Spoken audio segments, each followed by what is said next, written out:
Most people believe loyalty is a supreme virtue. They are dangerously mistaken. This is a concept smart, decent people disagree on with shocking intensity. One side sees loyalty as the glue holding civilization together, the promise kept, the family supported, the team that sticks together through crisis. The other side sees it as a leash, a tool of control used to extract your time, your energy, and your future for someone else's benefit. Where do you stand? By the end of this, you might realize the ground beneath your feet is moving.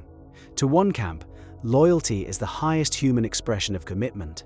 It's the soldier who holds the line. It's the founder who refuses to sell out their vision. It's the partner who stays through sickness and financial ruin. This perspective argues that everything meaningful is built on a bedrock of loyalty. Without it, all relationships become transactional, temporary, and shallow.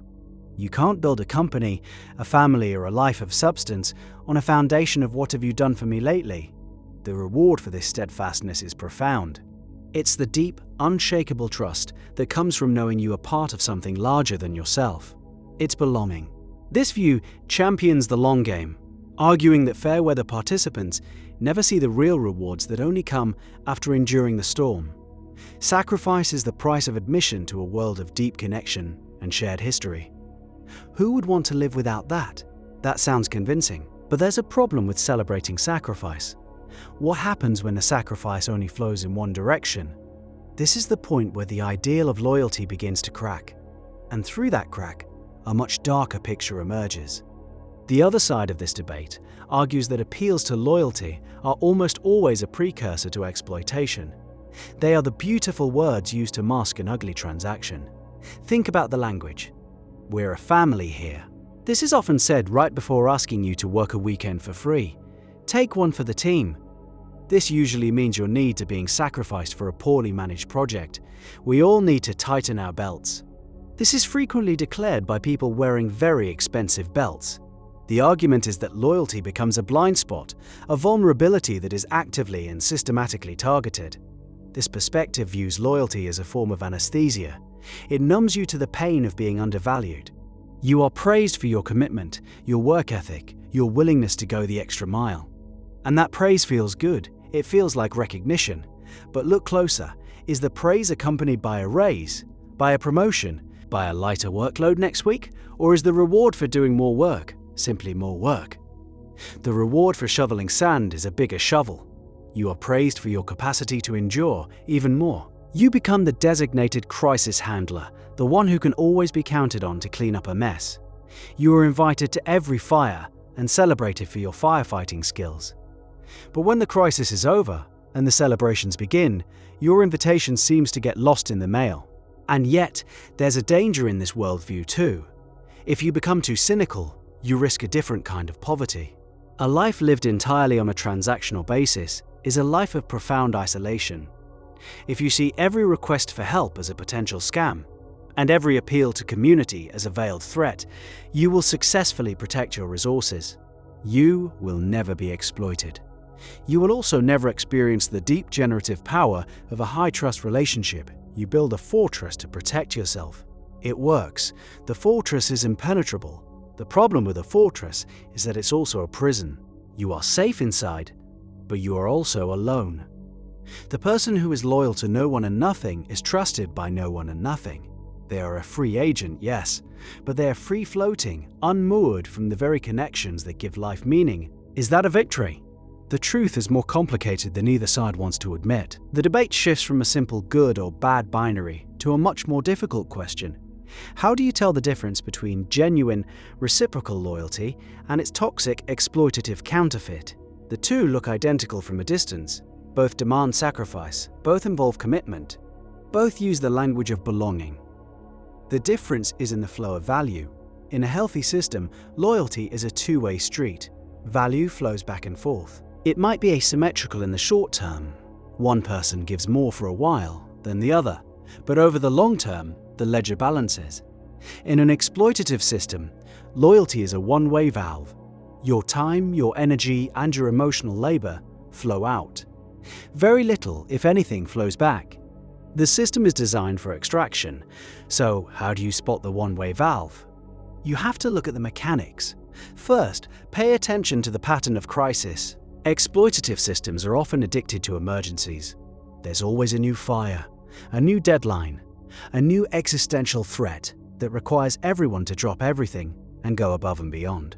Constant crisis serves a purpose. It creates a state of exception where normal rules about compensation, boundaries, and rest are suspended. It also fosters a powerful, addictive sense of camaraderie.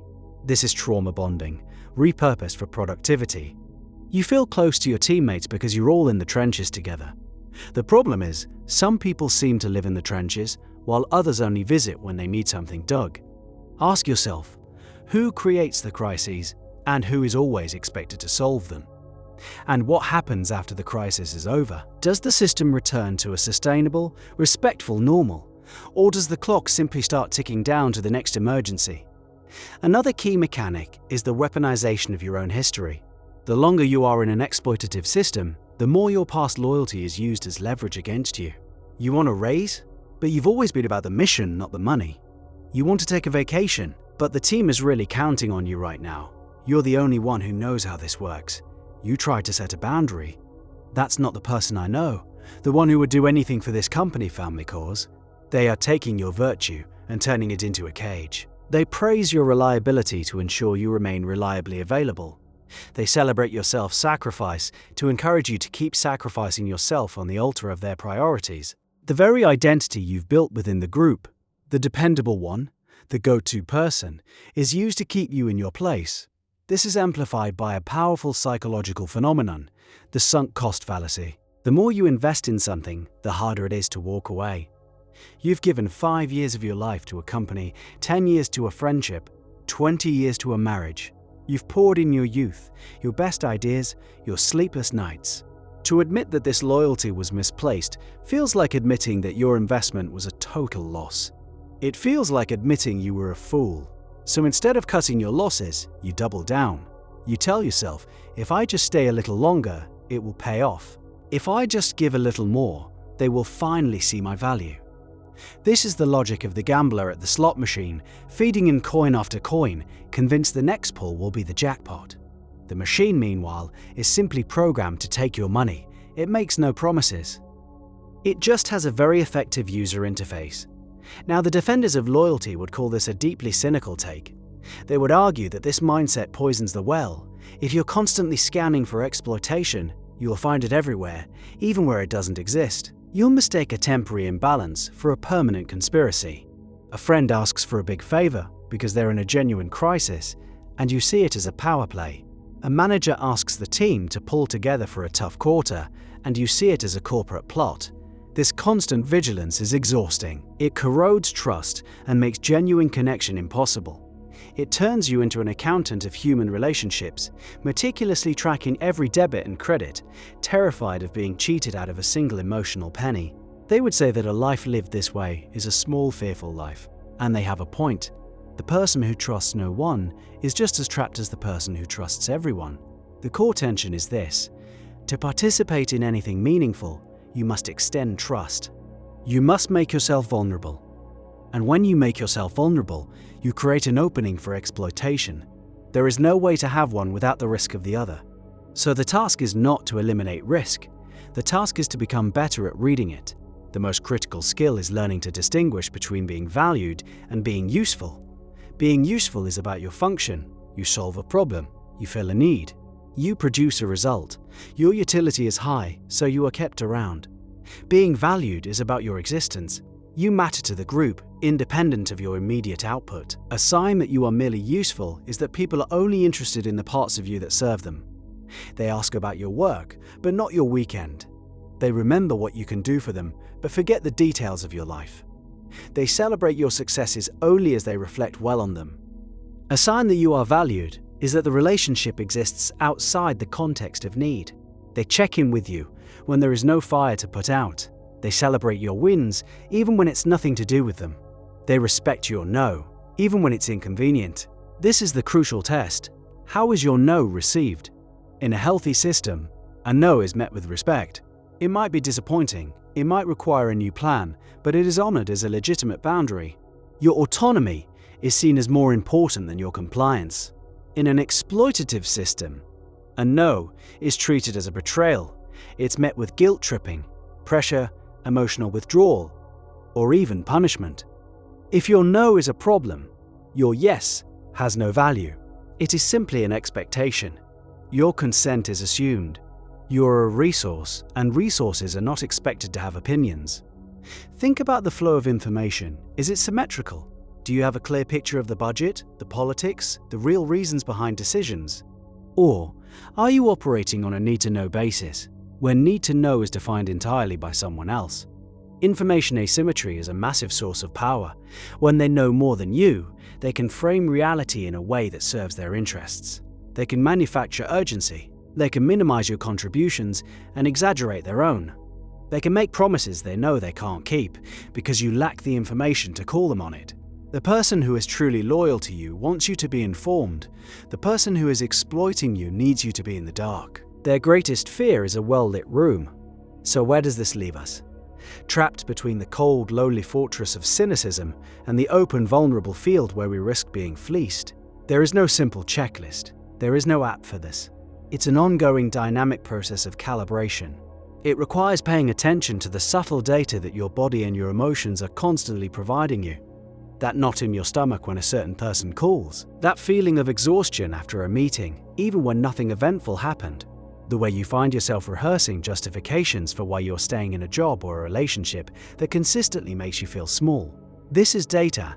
It is just as important as the words being said. Your rational mind can be tricked with language. Your body rarely lies. It keeps the score. So the question is not about abandoning loyalty.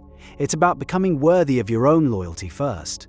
It's about deciding that your time, your energy, and your heart are finite, precious resources that should be invested, not just given away. A true investment implies an expectation of a return, not in a cold, calculating way, but in a way that honors the self. It means your loyalty becomes a conscious choice offered to people and causes that have earned it, that reciprocate it, and that make your world and you bigger. The final question, then, is not about them, it's about you. Look at the people, the institutions, and the ideas you are loyal to.